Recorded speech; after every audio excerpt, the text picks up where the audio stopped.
তুমি যত ভাবনা চিন্তা করে, যত গবেষণা করে, জাতির কল্যাণ আর ভালো বুঝে তুমি যেটাই করো না কেন, আমার পক্ষে এলি তোমারটা ওয়েলকাম। আর যদি তুমি আমার পক্ষে না আসে, আমার মনের সঙ্গে না মেলে, তোমারটা রিফিউজ, তোমারটাকে প্রত্যাখ্যান করে দিলাম। তাহলে এই জাতিটাকে নিয়ে ঐক্যের সঙ্গে কিছু করা সম্ভব? সম্ভব? তাহলে ধর্মের দৃষ্টিতেও আমরা এক জায়গায় না, রাষ্ট্রীয় আইনেও আমরা এক জায়গায় না, শরীয়তের ফতোয়াতেও আমরা এক জায়গায় না, দেশের ইলেকশনেও আমরা এক জায়গায় না।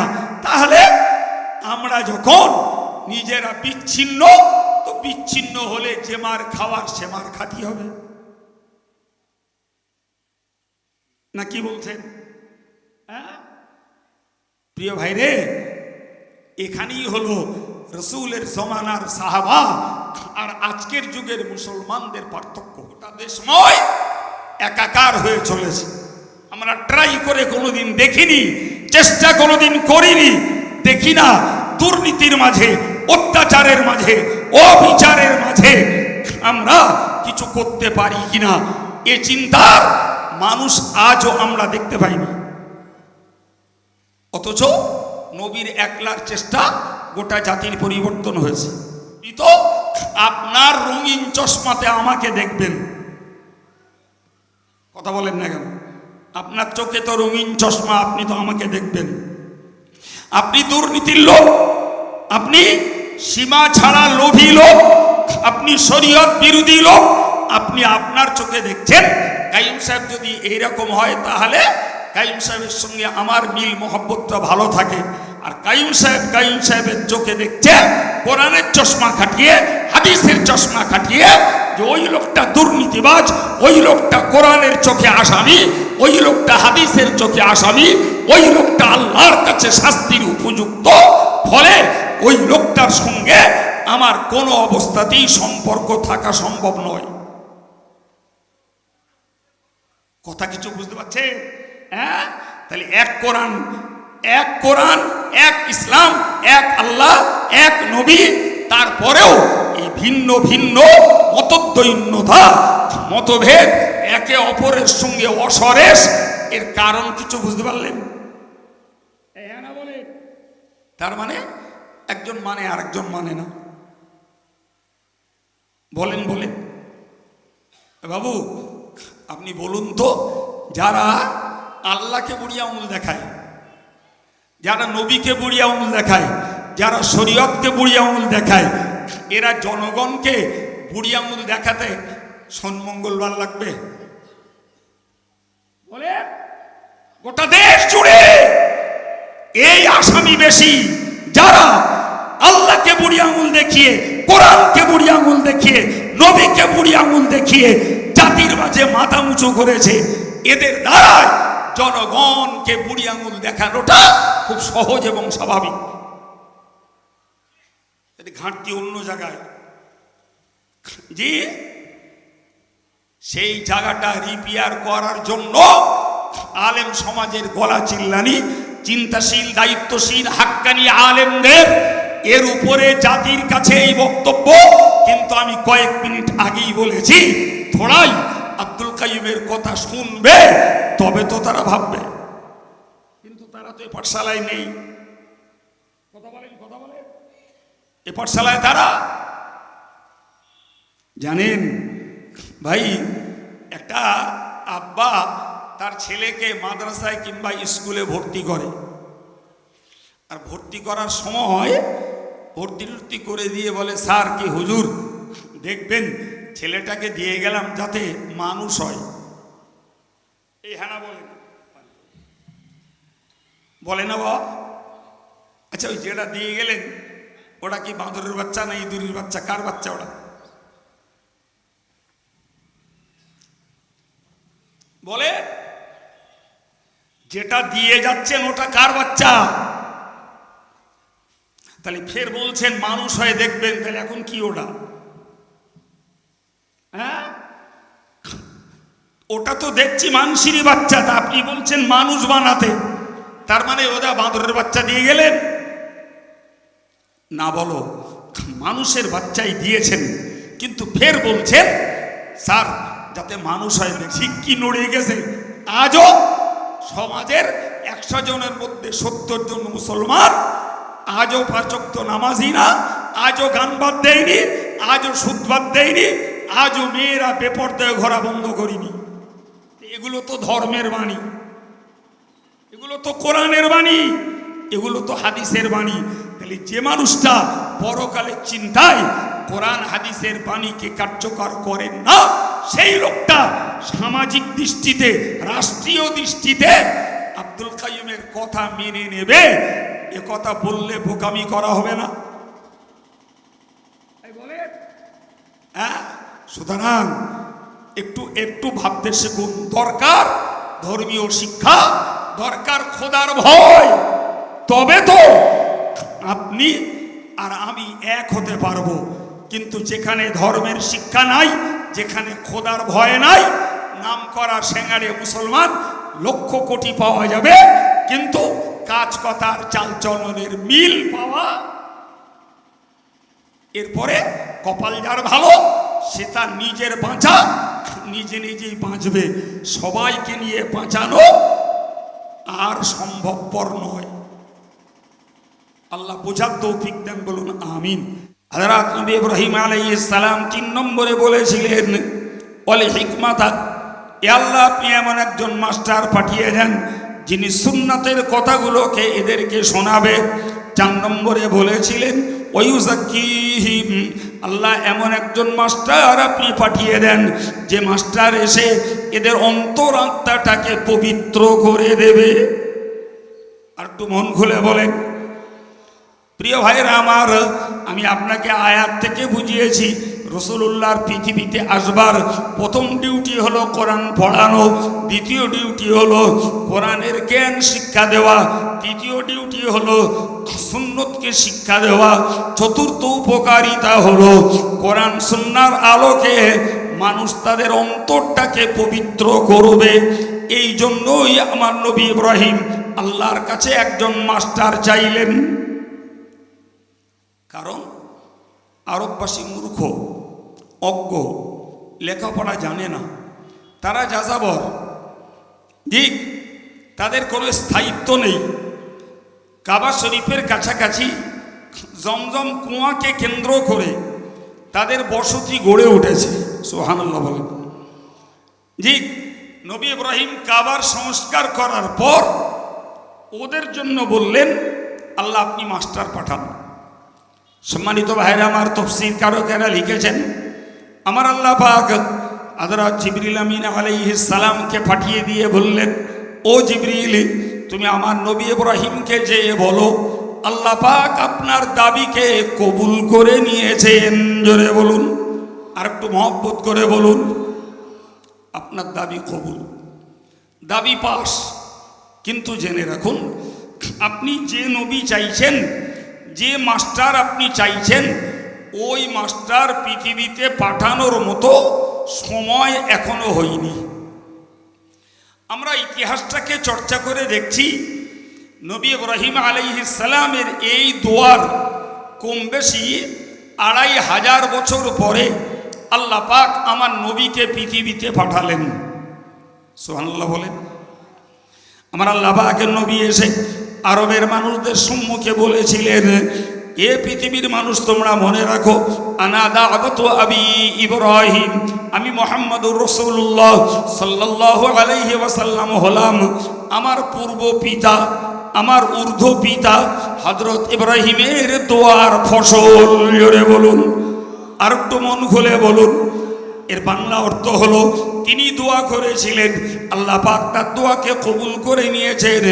সেই দোয়া কবুলিয়াতের ফলেই আল্লাহ আমাকে এই বিশ্ব মানব জাতির জন্য মাস্টার বানিয়ে পাঠিয়েছেন। আল্লাহু আকবার। কবেকার দোয়া, আর তার ফল পাচ্ছেন কত বছর পরে বললাম? 2500 বছর পরে আমার নবী পৃথিবীতে এলেন। 40টা বছর তিনি তাদের মাঝে সময় কাটালেন। তারা দুর্ধর্ষ, তারা বর্বর, তারা গালির মাস্টার, তারা ছিনতাই রাহাজানির মাস্টার, তারা সুদখোর, তারা মদখোর, তারা ব্যভিচারী এবং অত্যাচারকারী, নারী জাতির জীবন বিপন্নকারী। এক কথায় সামাজিকভাবে যত রকমের দোষ থাকার সম্ভব সব রকমের দোষ ওই আরববাসীদের মধ্যে ছিল, সব দোষ। তাদের মাঝে আমার নবী কাটালেন 40টা বৎসর। কথা বুঝতে পারা যাচ্ছে কি? 40 বছর। কিন্তু মজার ব্যাপার হলো, আমরা সাধারণত জানি যে সমাজটা সর্বতোভাবে দুর্নীতির সঙ্গে বিজড়িত, সর্বতোভাবে অত্যাচার, অবিচার, অনাচার, পৈশাচিক কাজের সঙ্গে বিজড়িত, সেই সমাজে সাধু মানুষ একজন। কজন? একজন। জি, তাহলে স্বাভাবিকভাবে বলতে পারা যায় যে যেখানে গোটা সমাজটা অত্যাচারের কবলে, দুর্নীতির কবলে, সেই সমাজে একজন মানুষ মাত্র শান্তিপূর্ণ মানুষ, স্বচ্ছ মানুষ, ভালো মানুষ একজন। তাহলে আমাদের সাধারণ অঙ্ক এটাই বলবে যে এত মানুষের মাঝে পড়ে একজন মানুষ কখনোই একটি সমাজের পরিবর্তন ঘটাতে পারে না, একটি জাতির দুর্নীতিকে কখনোই নস্যাৎ করে দিতে পারে না, একটি সমাজের অত্যাচার আর অবিচারকে কখনো বন্ধ করতে পারে না। এটাই হলো আমাদের সাধারণ অঙ্ক। কথা বলেন জি। সম্মানিত ভাইরা আমার, মনে রেখে দিন, বিশ্বনবী মুহাম্মদুর রাসূলুল্লাহ সাল্লাল্লাহু আলাইহি ওয়াসাল্লাম ওদের মাঝে বললেন, ইন্নামা আনা বুইস্তু মুআল্লিমান। হে মানব সমাজ ও আরব সাম্রাজ্যের মানুষেরা, নিশ্চিত করে তোমরা মনে রাখো, আমি মুহাম্মদুর রাসূলুল্লাহ পৃথিবীর জমিনে এসেছি একটাই কাজ করতে, সেটা হলো আমি হলাম মাস্টার, তোমরা হলে ছাত্র। আমি শেখাবো, তোমরা শিখবে। আমি রাসূলুল্লাহ এসেছি শিক্ষকতা করার জন্য। আর একটু মন খুলে, আমি শেখাতে এসেছি।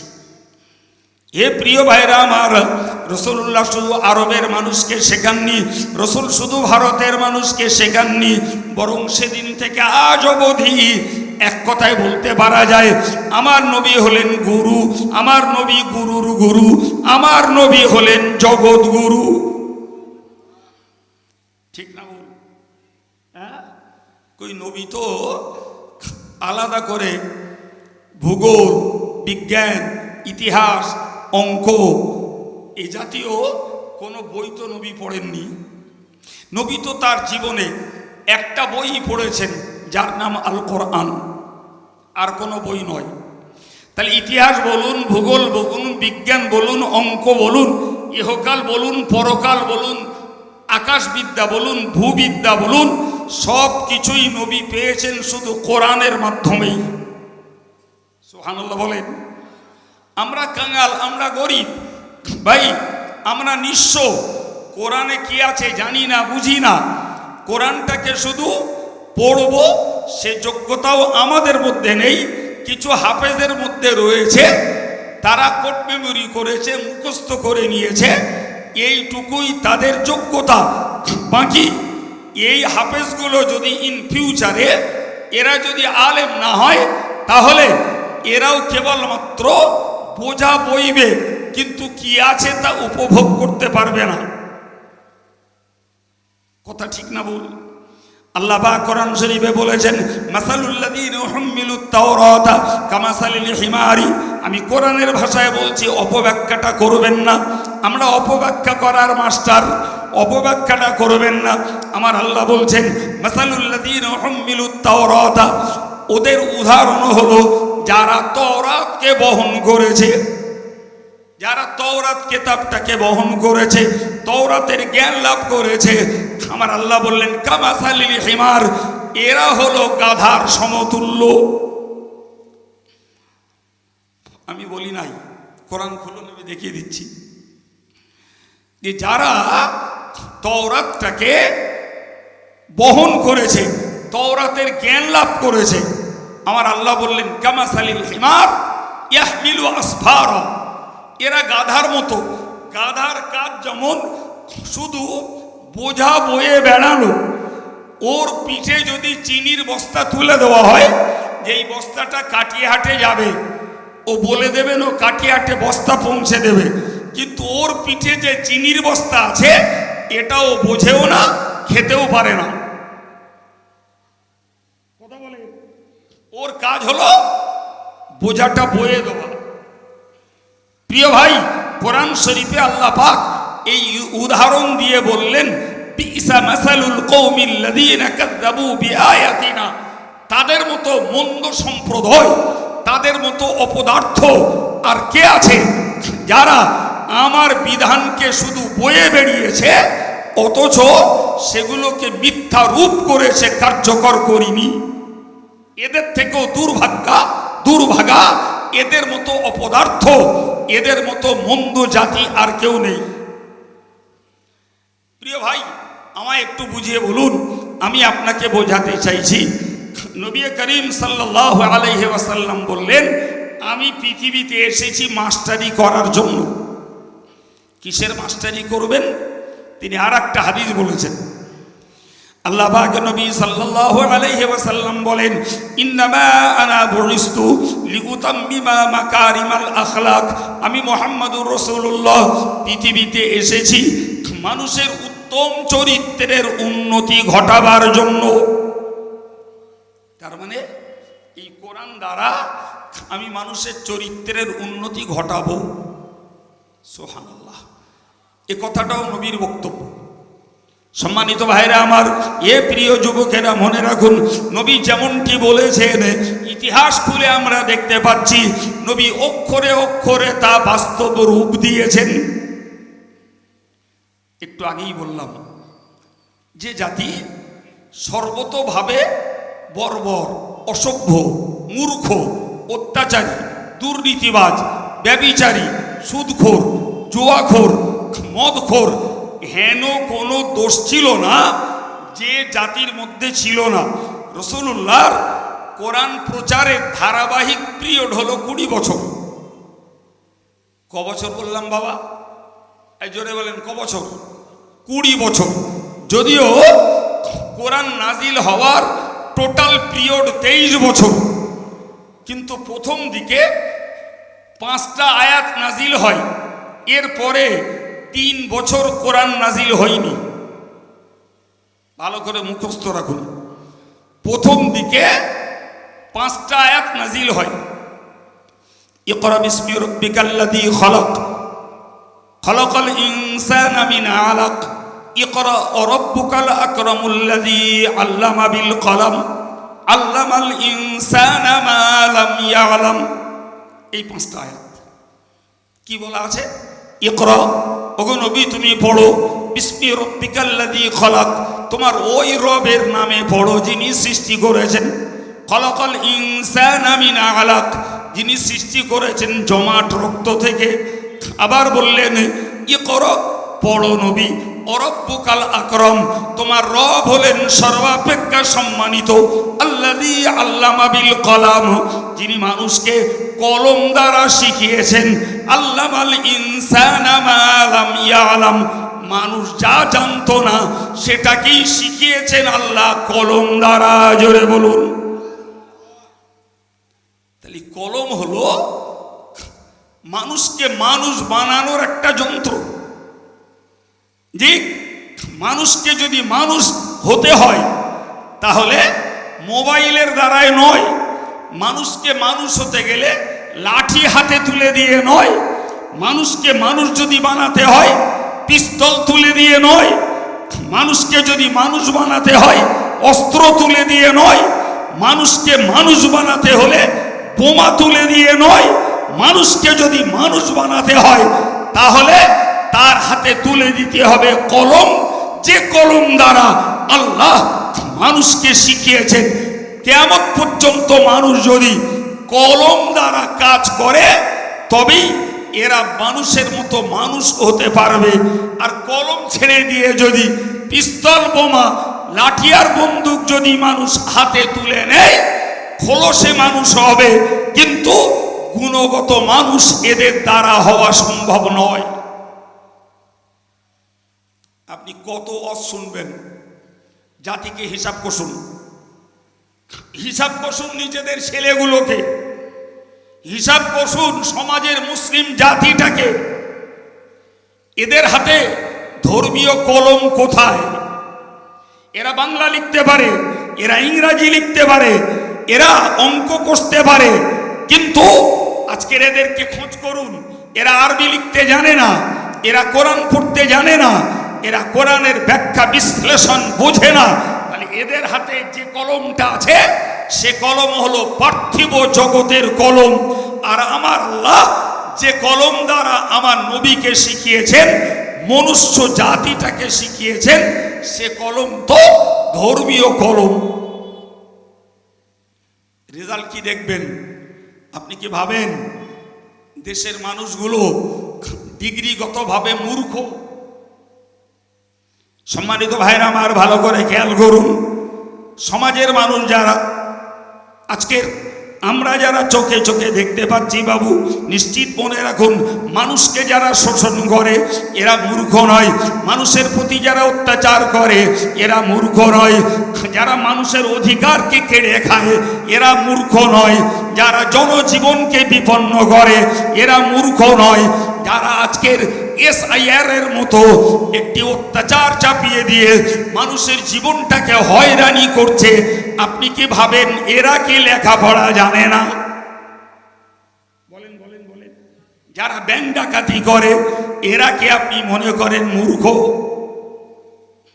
তাহলে তারা এক পর্যায়ে লেখাপড়া শিখেছে, যে লেখাপড়াটাকে তারা শোষণের কাজে লাগিয়েছে, যে লেখাপড়াটাকে তারা দুর্নীতির কাজে লাগিয়েছে, যে লেখাপড়াটাকে মানব অধিকার লঙ্ঘনের কাজে লাগিয়েছে, যে লেখাপড়াটাকে তারা অত্যাচারের কাজে লাগিয়েছে, যে লেখাপড়াটাকে তারা মানুষ হত্যার কাজে লাগিয়েছে, যে লেখাপড়াটাকে তারা অন্যায়ভাবে ক্ষমতা দখলের কাজে লাগিয়েছে, যে লেখাপড়াটাকে তারা হিংসার কাজে লাগিয়েছে, যে লেখাপড়াটাকে তারা মুসলিম জাতিটাকে নিষ্পেষণ করার কাজে লাগিয়েছে, এর একান্ত কারণ তাদের হাতের কলম হলো পার্থিব কলম।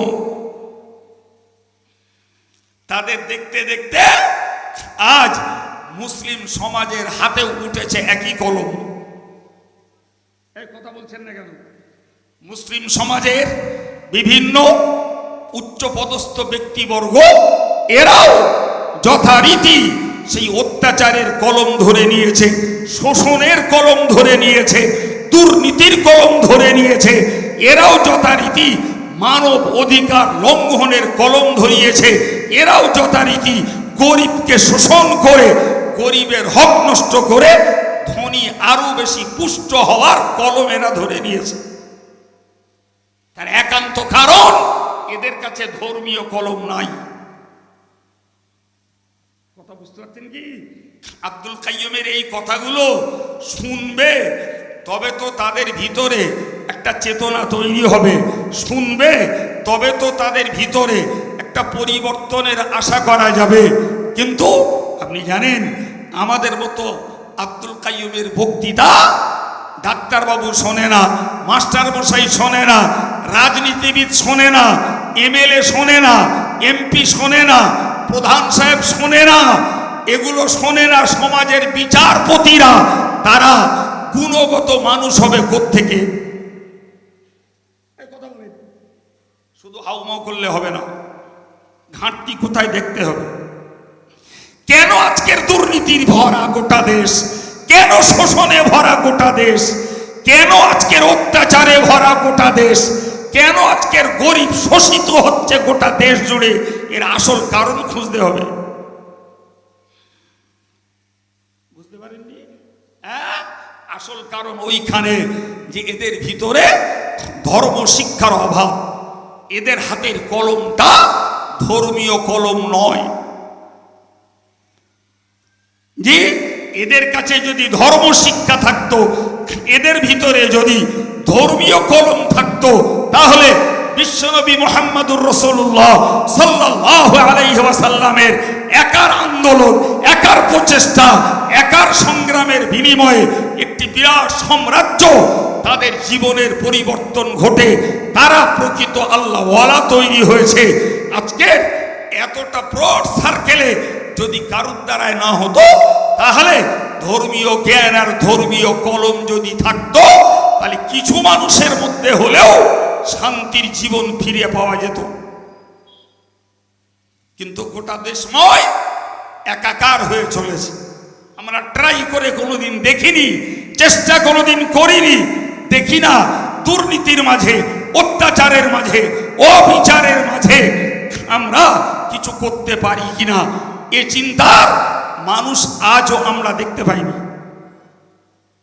অথচ নবীর একলার চেষ্টা গোটা জাতির পরিবর্তন হয়েছে। সম্মানিত ভাইরা আমার, ভালো করে মনে রাখুন, আমি আপনাকে বুঝিয়ে বলতে চাই, মহান আল্লাহ পাক কোরআন শরীফে জানিয়েছেন, ওয়াতাসিবু বিহাবলিল্লাহি জামিআন ওয়া লা তাফাররাকু। আমার আল্লাহ বললেন, হে ইমানদার মুসলমান, তোমরা আল্লাহর দ্বীনটাকে একসঙ্গে ধারণ করো, আল্লাহর দ্বীনটাকে ঐক্যের সঙ্গে তোমরা ধারণ করো, ওয়া লা তাফাররাকু, একে অপরের থেকে বিচ্ছিন্ন হয়ে যেও না। এই কথাটা আমরা কাজে লাগাতে পারি? কথা বলেন। আপনার একটা গল্প শোনাই, শুনলে আমার এই কথাটার জট খুলে যাবে। বছর 25 আগে, কে তারও বেশি হবে, আমার আব্বা বাদরিয়া মসজিদে জুমার নামাজ পড়াতেন। তো একদিন কোনো কারণবশত আমাকে পাঠালেন যে আজকে নামাজটা তুমি পড়িয়ে এসো। তা আমি গেছি, নামাজ পড়িয়েছি। নামাজ পড়ে বাইরে বেরিয়েছি, একজন ভদ্রলোক আমাকে বললেন যে আপনার সঙ্গে আমি একটু কথা বলবো। বললাম, বলেন। তো মসজিদের বারান্দায় বসেছি, ভদ্রলোক আমাকে জিজ্ঞেস করছেন, বলছেন যে আচ্ছা, ইসলাম এক, আল্লাহ এক, নবী এক, কোরআন এক, তো মুসলমানদের মধ্যে, আলেমদের মধ্যে এত মতভেদ কেমন? এই কথা বুঝতে পারছেন কি? এরকম প্রশ্ন বলো আমাদের মনেও আছে, আমাদের অনেক ভাইদের মনে আছে যে এত মতভেদ কেমন। তো তিনি আমাকে জিজ্ঞেস করলেন, সঙ্গে আর 2-4টে মুসল্লিও বসে গেছে। তাহলে ভাই, এই এত মতভেদের কারণ হলো আপনি আর আমি ঠিক নেই, তাই। কথা বোঝা গেল? প্রথমেই বললাম যে আপনি আর আমি ঠিক নেই, তাই। লোকটা একটু থমকে গেল, থমকে বললো, কেমন ঠিক নেই মানে? কি বলতে চাইছেন আপনি? বললাম, ভাই একটু বলবেন, তিনি চাকরি করেন কি একটা, আমার মনে নেই। বললাম, আচ্ছা একটু বলেন দিন, আপনি মুসলমান না আমি মুসলমান? প্রশ্নটা সহজ না কঠিন? বলেন বলেন। কঠিন প্রশ্ন। আরে আপনি মুসলমান না আমি মুসলমান? তো ভদ্রলোক বলছে, আমরা দুজনেই মুসলমান। আমি বললাম, তাই যদি হয় আমরা দুজনেই মুসলমান। আচ্ছা, আমার মুখে দাড়ি আছে, আপনার মুখে দাড়ি নেই কেন? আমার মাথায় টুপি আছে, আপনার মাথা খালি কেন?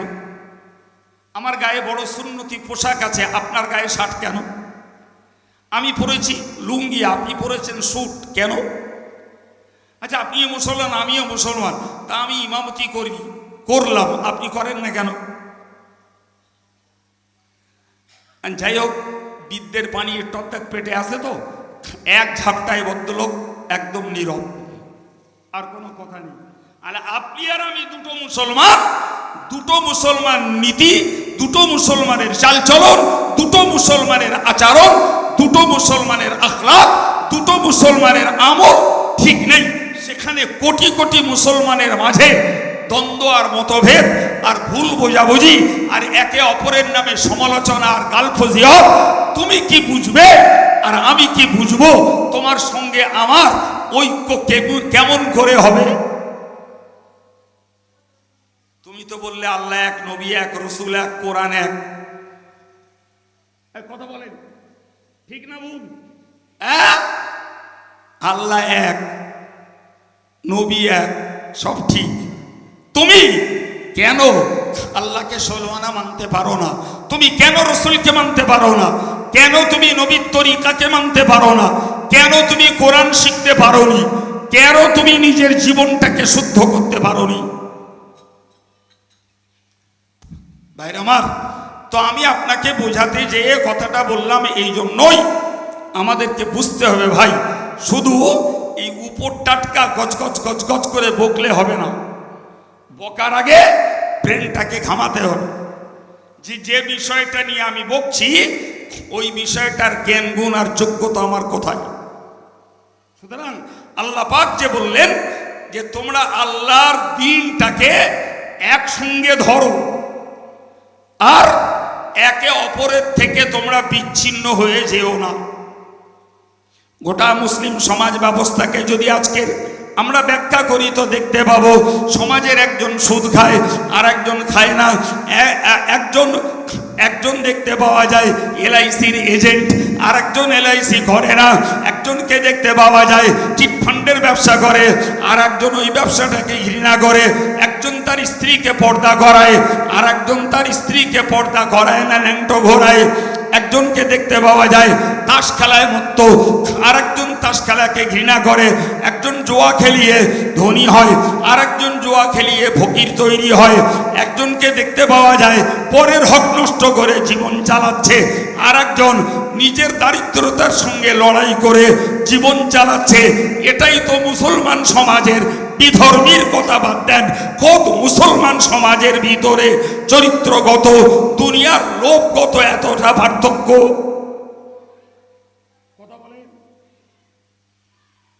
কি ভাবছেন আপনি? কি ভাবছেন?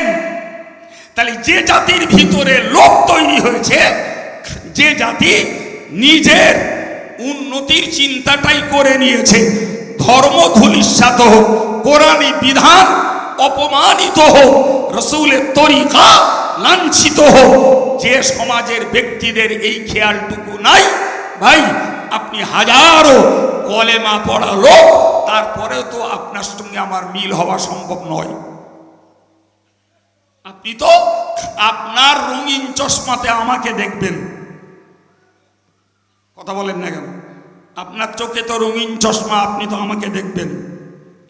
আপনি দুর্নীতির লোক, আপনি সীমা ছাড়া লোভী লোক, আপনি শরীয়ত বিরোধী লোক, আপনি আপনার চোখে দেখছেন। কাইয়ুম সাহেব যদি এইরকম হয় তাহলে কাইয়ুম সাহেবের সঙ্গে আমার মিল মোহব্বতটা ভালো থাকে।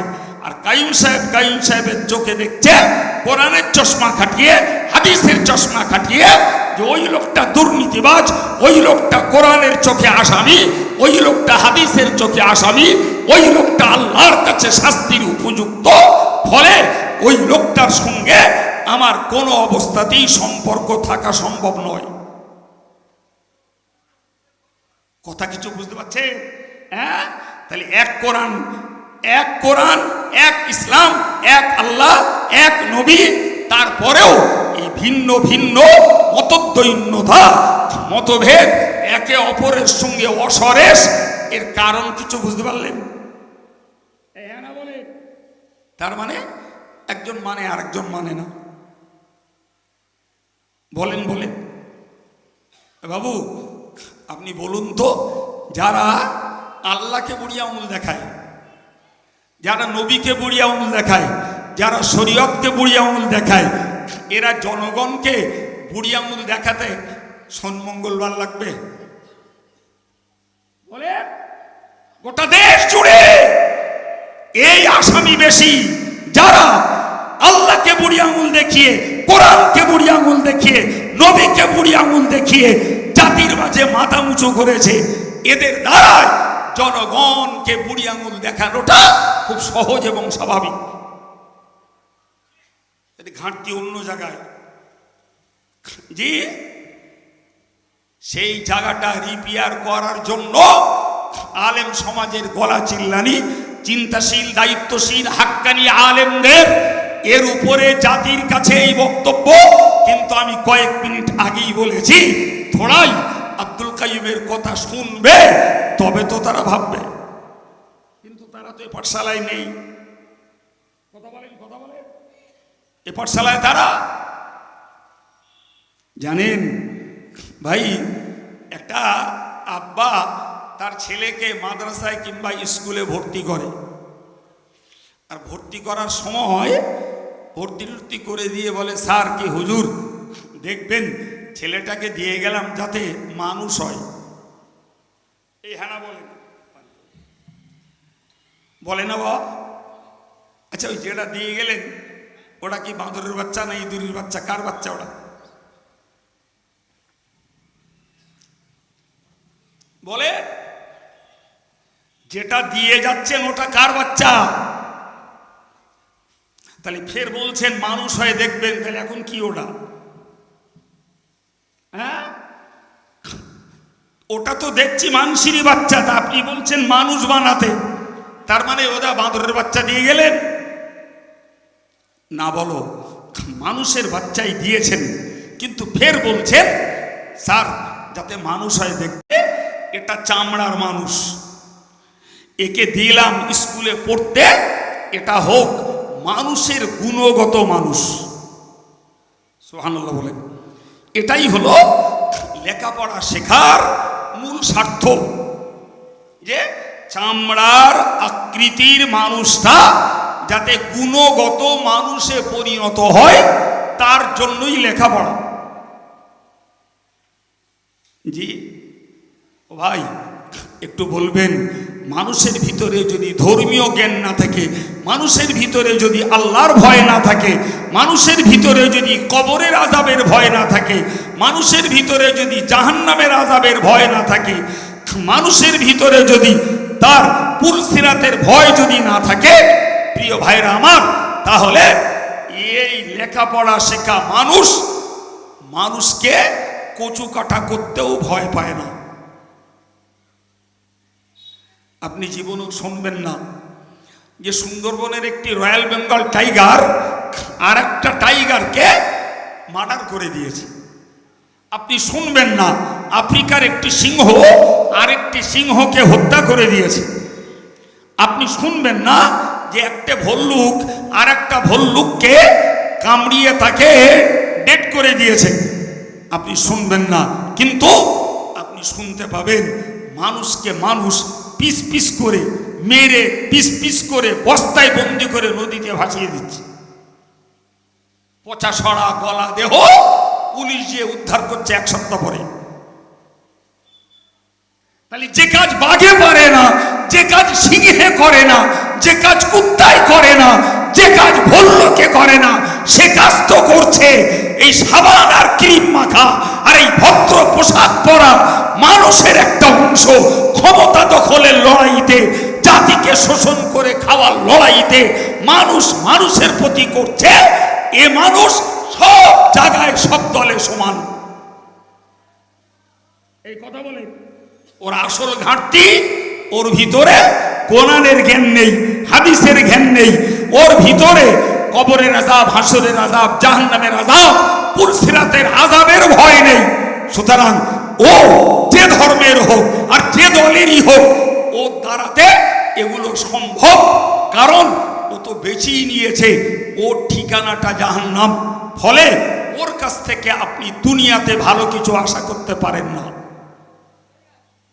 কিন্তু যার ভিতরে চিন্তা রয়েছে আমাকে কবরের আযাব থেকে বাঁচতে হবে, হাসরের দিনে আরশের ছায়ার নিচে জায়গা পেতে হবে, যার ভিতরে চিন্তা রয়েছে আমাকে পুলসিরাত পেরোতে হবে, যার ভিতরে ভয় আছে আমাকে জাহান্নাম থেকে বাঁচতে হবে, যার ভিতরে ভয় আছে আমাকে জান্নাতে যেতে হবে, ভাই তার ওই ভয়টাই তাকে মানুষের গুণে মানুষ হতে সাহায্য করবে। কথা বুঝতে পারছেন না? জি প্রিয় ভাইরা আমার, ওই শিক্ষা কোরআনে, ওই শিক্ষা হাদিসে, ওই শিক্ষা প্রিয় নবীর আদর্শে। আপনি তাকিয়ে দেখুন, আমি আপনাকে শোনাচ্ছি একবার দরুদ শরীফ। আল্লাহ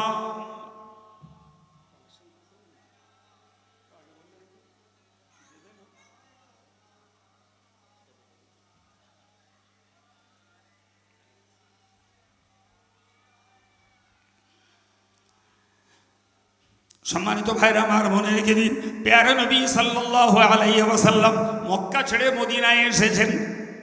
রসুলের বয়স তখন 53, ইন্তেকাল করেছেন 63-তে। তার মানে রসুলুল্লাহর জীবনের শেষ 10টা বছর মদিনাতে কাটিয়েছেন। তো মদিনায় আসার আগে ওখানকার সামাজিক যে রিপোর্ট নবী পেলেন সেটি হলো আউস এবং খাজরাজ দুটি মদিনার খুব উল্লেখযোগ্য দুটি গোষ্ঠী, দুটি সম্প্রদায়। এরা বিগত 40 বছর ধরে লড়াই করছে। ক বছর? জোরে বলেন। 40 বছর ধরে লড়াই করছে একটা বিষয়কে কেন্দ্র করে। বিষয়টা শুনলে আপনাদেরও হাসি লাগবে। বিষয়টা হলো আরো পানির টানাটানির দেশ। ফলে একটা কুয়া থাকলে ওই কুয়া থেকে মানুষও পানি পান করবে, আর ওই কুয়াতে রাখালরাও তাদের উট, ছাগল, ভেড়া, দুম্বা এ জাতীয় পশুগুলোকেও তারা পানি পান করাবে। তো একটা কুয়াকে কেন্দ্র করে দ্বন্দ্ব শুরু হলো।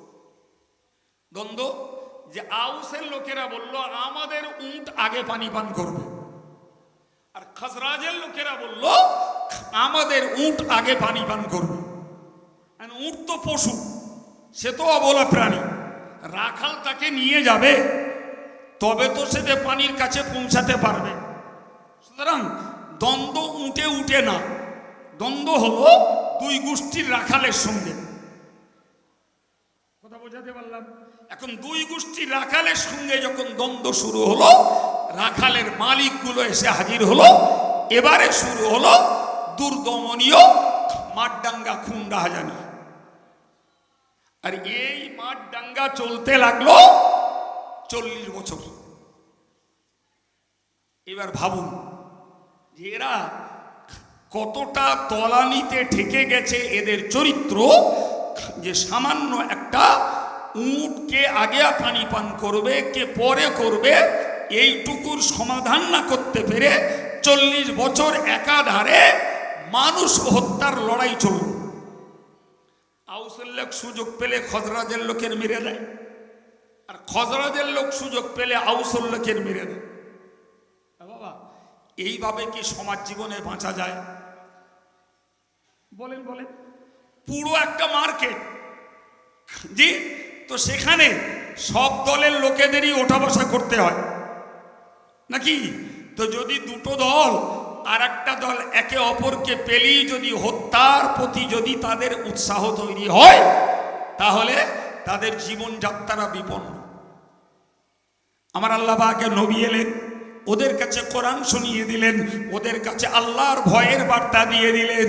এ প্রিয় ভাইরা আমার, মনে রেখে দিন, এই বার্তা তাদের মাঝে যখন পৌঁছালো, পৌঁছানোর পরে দেখতে পাওয়া গেল তাদের যুদ্ধ বন্ধ হলো, তারা একে অপরের প্রতি সহানুভূতিশীল হলো। এই কথাকে কোরআনে উল্লেখ করে আল্লাহ বলেছেন, ওযকুরু নি'মাতাল্লাহি আলাইকুম ইয কুনতুম আ'দাআন ফাআল্লাফা বাইনা কুলুবিকুম। ও আউসের লোকেরা, ও গো খজরাজের লোকেরা, আমি আল্লাহর নিয়ামতকে তোমরা স্মরণ করো। আমি আল্লাহ তোমাদের মাঝে পাঠিয়েছি আমার নবীকে, তার কাছে দিয়েছি কোরআন।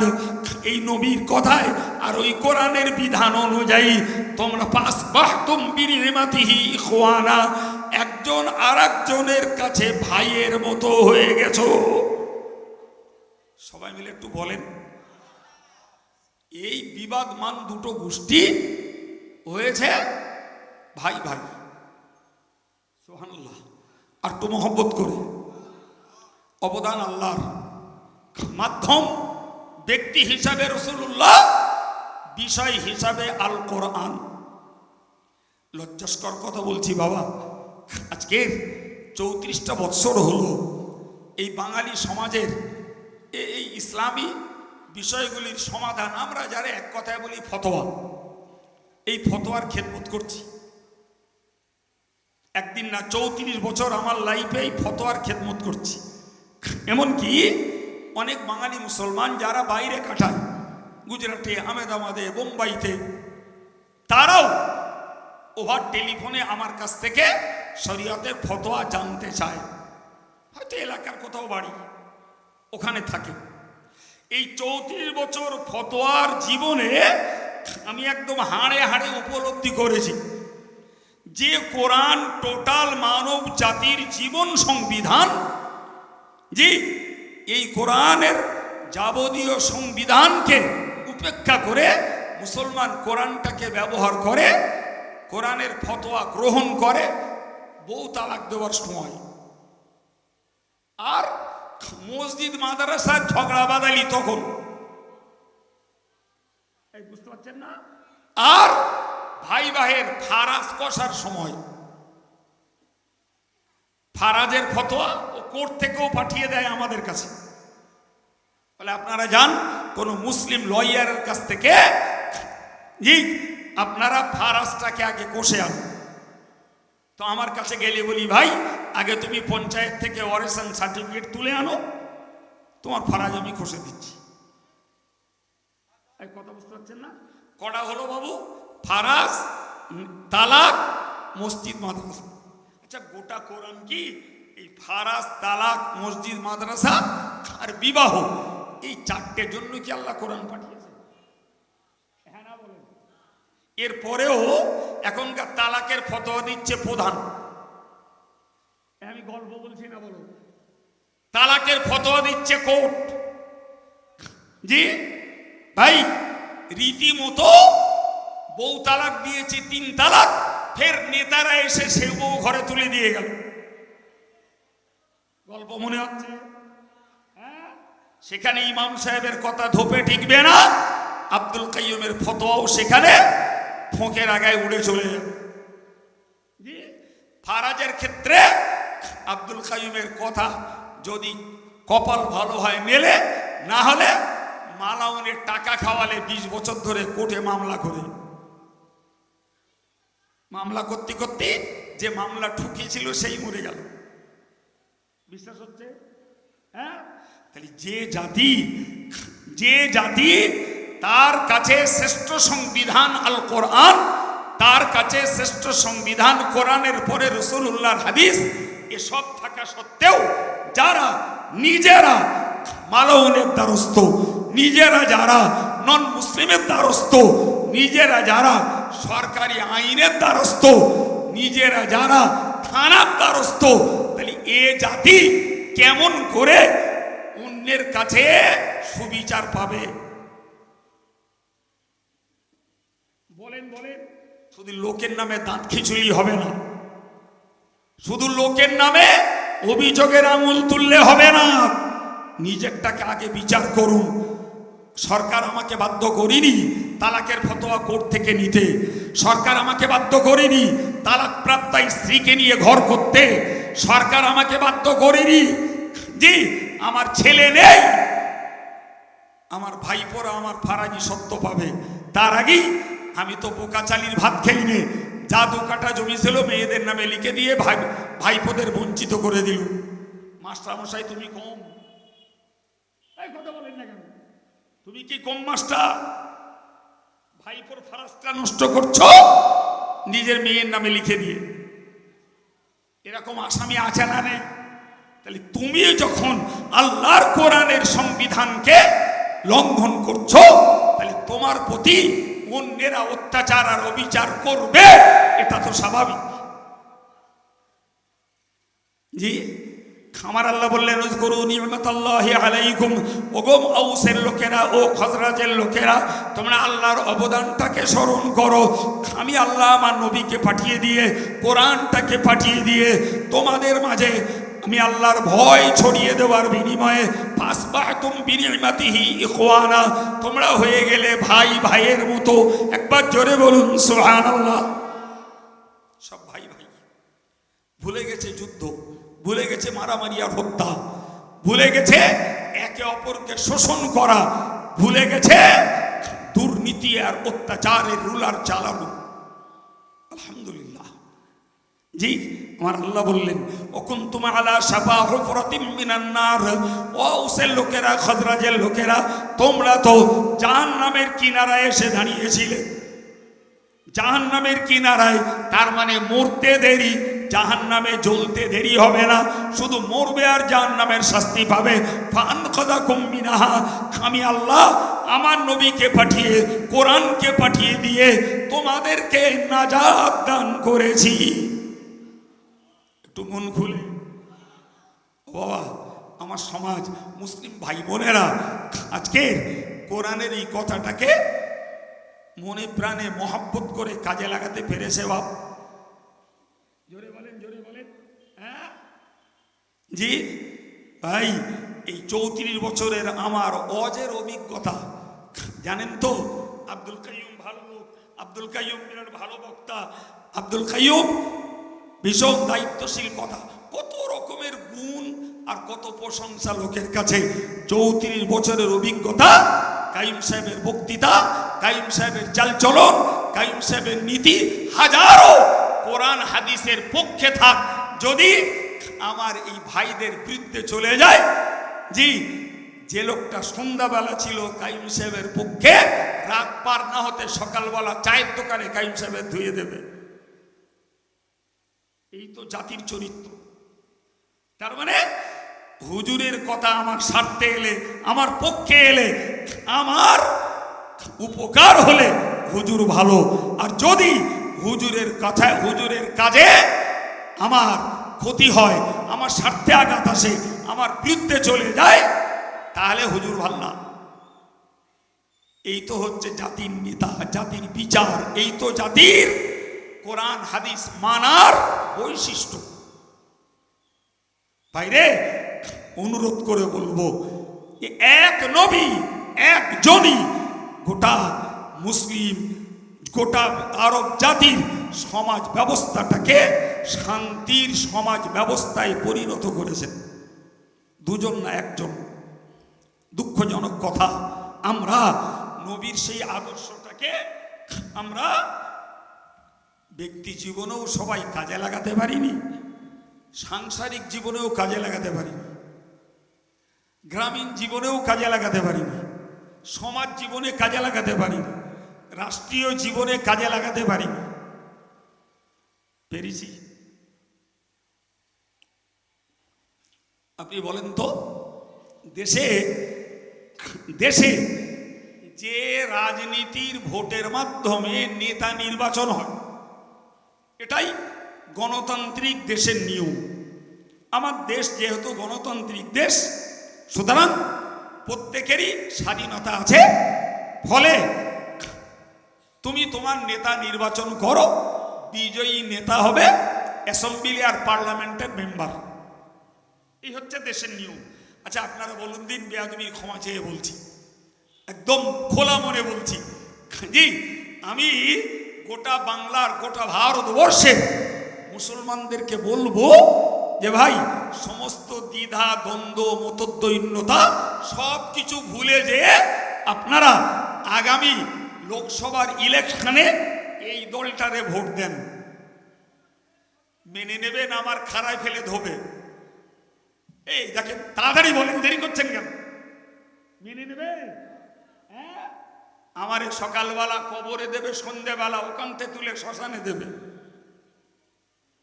আচ্ছা যাক, ও যেটার নাম বলে ফেলেছিলাম ওটা ভুল। আচ্ছা আমি ওটা পাল্টে আর একটা দলের নাম বলবো, তাও কি মেনে নেবে? আচ্ছা ওইটা পাল্টে 3 নম্বরে আর একটা দলের নাম বলবো, তাও কি মেনে নেবে? তৃতীয়টা পাল্টে 4র্থ নম্বরে আর একটা দলের নাম বলবো, তাও কি আমার সমাজ মেনে নেবে? কারে ওয়াজ করছি বুঝতে পারছেন কিছু? হ্যাঁ, তার মানে হলো হুজুর, তুমি যত ভাবনা চিন্তা করে, যত গবেষণা করে, জাতির কল্যাণ আর ভালো বুঝে তুমি যেটাই করো না কেন, আমার পক্ষে এলি তোমারটা ওয়েলকাম, আর যদি তুমি আমার পক্ষে না আসে, আমার মনের সঙ্গে না মেলে, তোমারটা রিফিউজ, তোমারটাকে প্রত্যাখ্যান করে দিলাম। তাহলে এই জাতিটাকে নিয়ে ঐক্যের সঙ্গে কিছু করা সম্ভব? সম্ভব? তাহলে ধর্মের দৃষ্টিতেও আমরা এক জায়গায় না, রাষ্ট্রীয় আইনেও আমরা এক জায়গায় না, শরীয়তের ফতোয়াতেও আমরা এক জায়গায় না, দেশের ইলেকশনেও আমরা এক জায়গায় না। তাহলে আমরা যখন নিজেরা বিচ্ছিন্ন, তো বিচ্ছিন্ন হলে যে মার খাওয়ার সে মার খাতি হবে না, কি বলছেন? প্রিয় ভাই রে, এখানেই হলো রসুলের জমানার সাহাবা আর আজকের যুগের মুসলমানদের পার্থক্য। আর ঝিক্কি নড়ে গেছে। আজও সমাজের 100 জনের মধ্যে 70 জন মুসলমান, আজও 5 ওয়াক্ত নামাজি না, আজও গান বাদ দেয়নি, আজও সুদ বাদ দেয়নি, আজও মেয়েরা বেপরদায় ঘোরা বন্ধ করিনি। এগুলো তো ধর্মের বাণী, এগুলো তো কোরআনের বাণী, এগুলো তো হাদিসের বাণী।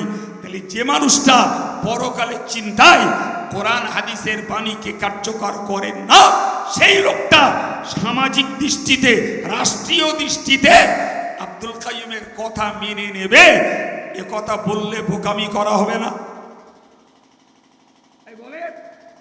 হ্যাঁ, সুতরাং একটু ভাবতে শিখুন। দরকার ধর্মীয় শিক্ষা, দরকার খোদার ভয়, তবে তো আপনি আর আমি এক হতে পারবো। কিন্তু যেখানে ধর্মের শিক্ষা নাই, যেখানে খোদার ভয় নাই, নাম করা সেঙ্গারে মুসলমান 1,00,000 কোটি পাওয়া যাবে, কিন্তু কাজ কথার চালচলনের মিল পাওয়া, এরপরে কপাল যার ভালো সে তার নিজের বাঁচা নিজে নিজেই বাঁচবে। সবাইকে নিয়ে বাঁচানো আর সম্ভবপর নয়। আল্লাহ বোঝার তৌফিক দেন, বলুন আমিন। একবার দরুদ শরীফ আল্লাহুম্মা।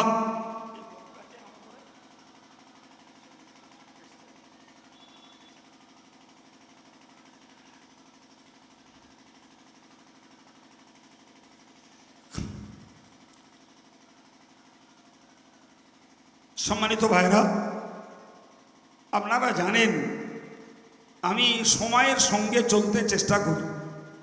আমার অ্যাকচুয়াল দাওয়াত নিউ টাউনে, এর পরের দাওয়াত এখান থেকে মাত্র 1.5 ঘন্টা সময় আমাকে নিউ টাউনে যেয়ে উঠতে হবে।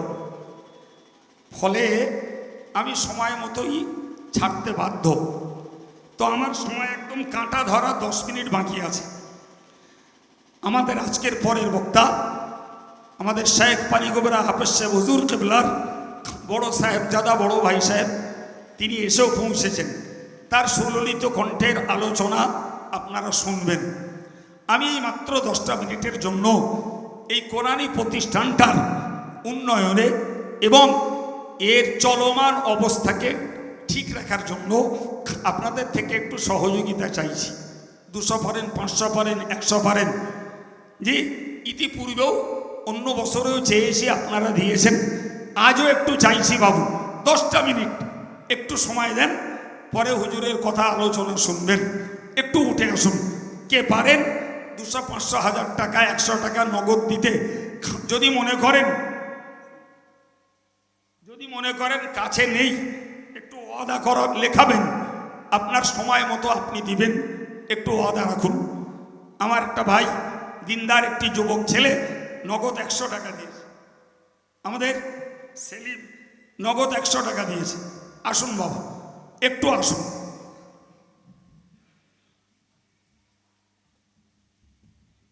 একটুখানি আসুন বাবু।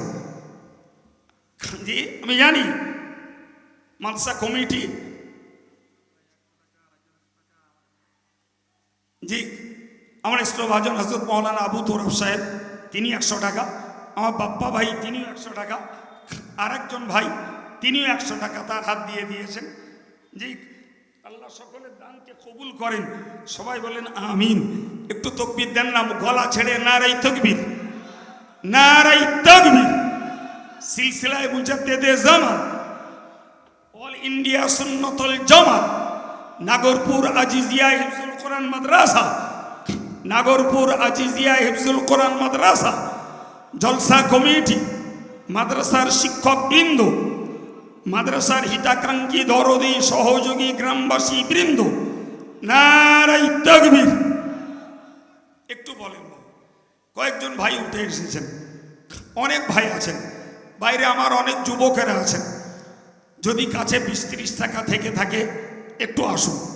কোরআন শিক্ষাটাকে বাঁচানোর জন্য আমাদের যা যা হাফেজ সাহেব দেবে না, মাদ্রাসা কমিটি দেবে না, আমাদের যা যা বদলা বিনিময় মাদ্রাসার শিক্ষক দেবে না, আমাদের বদলা দিবেন স্বয়ং আল্লাহ। এই আত্মবিশ্বাস অবশ্যই আমাদের রয়েছে।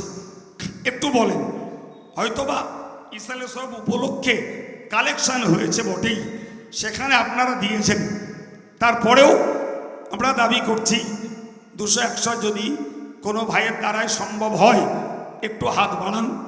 যদি মনে করেন কাছে নেই, একেবারেই গ্রামের মানুষ, টাকা নিয়ে বার হয়নি, আচ্ছা আমি 200 টাকা পরে দেবো, একটু বলেন। আমাদের প্রিয় রফিকুল ইসলাম মাদ্রাসার সম্পাদকের দায়িত্বে কাজ করছেন, জি, তিনি আব্বার রুহের মাগফিরাতের জন্য নগদ 1000 টাকা দিয়েছেন। আতিয়ার ভাই 100 টাকা দিয়েছেন, আমার আরেকজন ভাই 50 টাকা দিয়েছেন, জি, আমাদের পেয়ারার এই ছেলেটি সেও 100 টাকা দিয়েছে। আল্লাহ সকলের দানকে কবুল করুন, দানের বিনিময়ে মনস্কামনাকে সফল করুন, হায়াত কিসমতে আল্লাহ বরকত দান করুন, রুজি রোজগারে আল্লাহ সচ্ছলতা দিন, আল্লাহ দানের বিনিময়ে সকল দুর্গতি থেকে হেফাজত করুন। সবাই বলুন আমিন। আমার আর ভাই 100 টাকা দিয়ে গেছেন।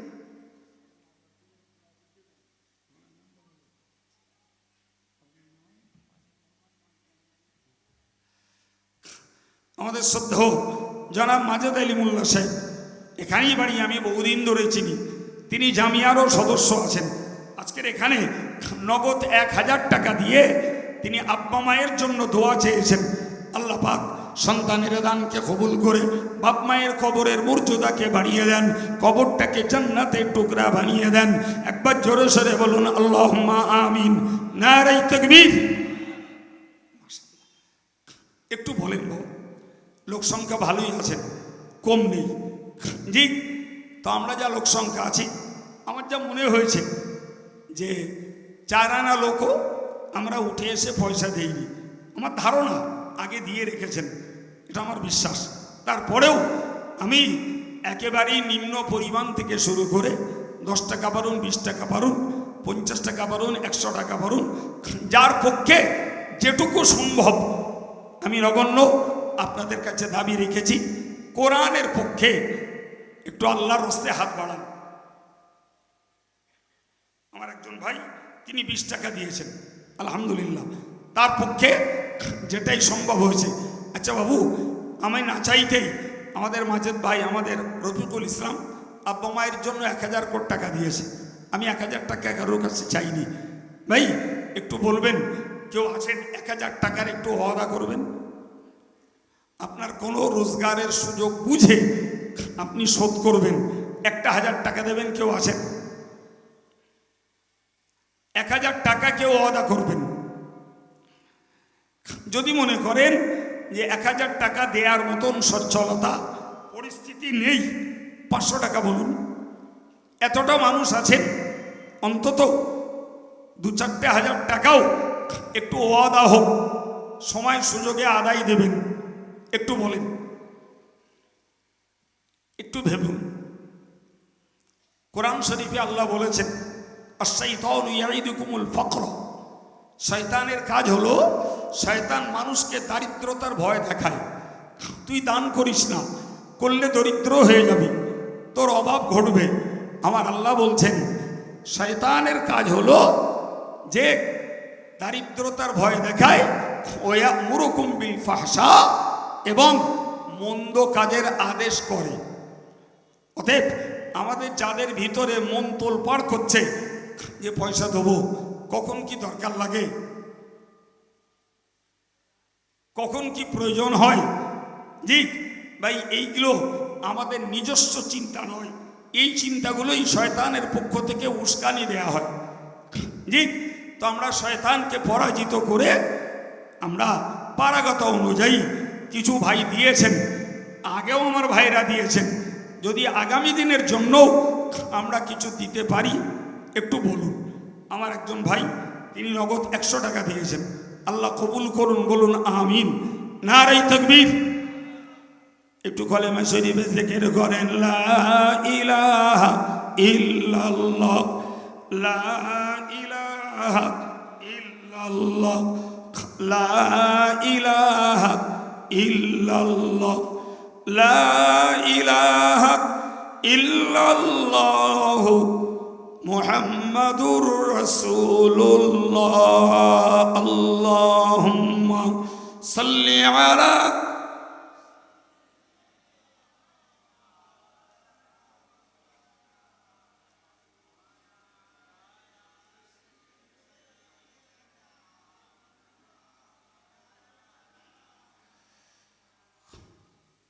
আলহামদুলিল্লাহ, আমি বিদায় নেব বাবু। যতটুকু আল্লাহ বলিয়েছেন কবুল করুন। একনিষ্ঠ নীতির উপরে খোদার ভয় নিয়ে দুনিয়ার জীবনটা কাটাবার মতন আল্লাহ আমাদের সকলকে তৌফিক দেন, সহজ করে দেন। আমার আর একজন ভাই আলহামদুলিল্লাহ, তিনি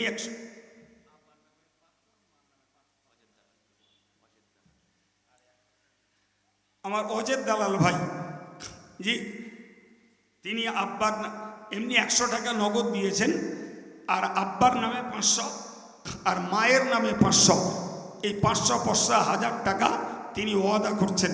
আল্লাহ পাক তার দানকে কবুল করেন। আলহামদুলিল্লাহ, আমাদের হাফেজ সাহেব আল্লাহ শুকর, তিনি নগদ 500 টাকা দিয়েছেন। আল্লাহ কবুল করুন। দিনের খেদমতের সঙ্গে মৃত্যু আল্লাহ কায়েম রেখে দেন, বলুন আমিন। নারাই তাকবীর। আর কেউ আছেন বাবা? হুজুরকে আনতে গেছে, আনা হচ্ছে, আমি মাইক ছাড়ব এই শেষ মুহূর্তে। হুজুর তো কালেকশন করেন না আমি জানি জি, তারপরেও শেষে আপনাদের কাছে চাইবেন কি না সেটা তার মর্জির ব্যাপার, তবে তিনি চান না এটা আমি জানি। তাই আমি একেবারে শেষ লগ্নে আপনাদের কাছে আর একটু আবদার করছি। আমার অজেদ দালাল ভাই আব্বা মায়ের উদ্দেশ্যে 500 500 1000 টাকা দেওয়ার ওয়াদা রেখেছেন। যদি কোনো ভাইয়ের মন হয় যে আমি 500 টাকা দিতে পারবো, একটু বলেন। আছেন কেউ? কেউ থাকলে একটু বলেন। জি, কেউ আছেন? যার যেমন রোজগারের রাস্তা আছে সেই রাস্তা অনুযায়ী ভেবে বলুন যে আমার একটা রোজগার সামনে আছে, আল্লাহ কবুল করুক, আমি 500 টাকা দেব। বলেন বাবা। জি, যদি সত্যি দেওয়ার মতো হাল পরিস্থিতি আর নাই থাকে, ও আলহামদুলিল্লাহ, আমাদের সংগঠনের কর্মী ইসলামভাজন আবু হানিফা 500 টাকা, আল্লাহ কবুল করুন, বলুন আমিন। নারাই তাকবীর, নারাই তাকবীর। নাগরপুর আজিজিয়া হিফজুল কোরআন মাদ্রাসা, নাগরপুর আজিজিয়া হিফজুল কোরআন মাদ্রাসা, সিলসিলায়ে মুজাদ্দিদে জামান, দাতাগণ, দাতাগণ, অল ইন্ডিয়া সুন্নাতুল জামাত, নারাই তাকবীর। মাশাআল্লাহ। জি, শুকরিয়া আল্লাহর দরবারে। আল্লাহ ব্যবসা বাণিজ্যে খায়ের ও বরকত কায়েম রেখে দেন। আল্লাহ দানের বিনিময়ে নিজেদের এবং পরিবারের সকলকে জটিল কঠিন ব্যাধি থেকে আল্লাহ সুস্থ রাখেন। সকলেই বলুন আল্লাহুম্মা আমিন। আর কেউ আছেন বাবা? কেউ আছেন? থাকলে একটু বলেন।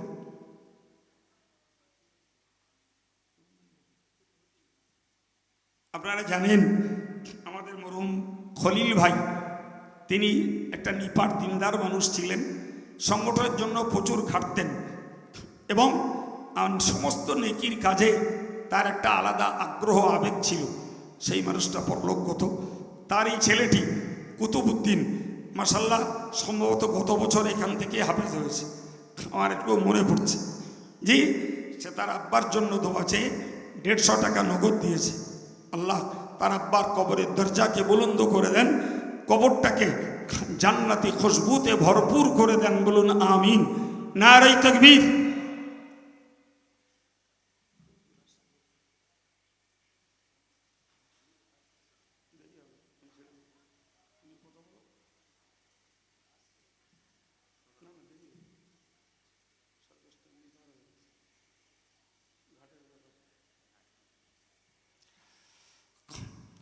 তো প্রিয় ভাইরা আমার, আমি আপনাদের থেকে বিদায় নিচ্ছি। বিদায়ের আগে আপনাদের কাছে আন্তরিকভাবে দোয়া চাইছি, দোয়া করুন আল্লাহ পাক আমাদের সমস্ত প্রতিষ্ঠানগুলোকে উন্নত পড়াশোনার ভিতর দিয়ে কায়েম রেখে দেন। সকলেই বলুন আল্লাহুম্মা আমিন। নারে তাকবীর।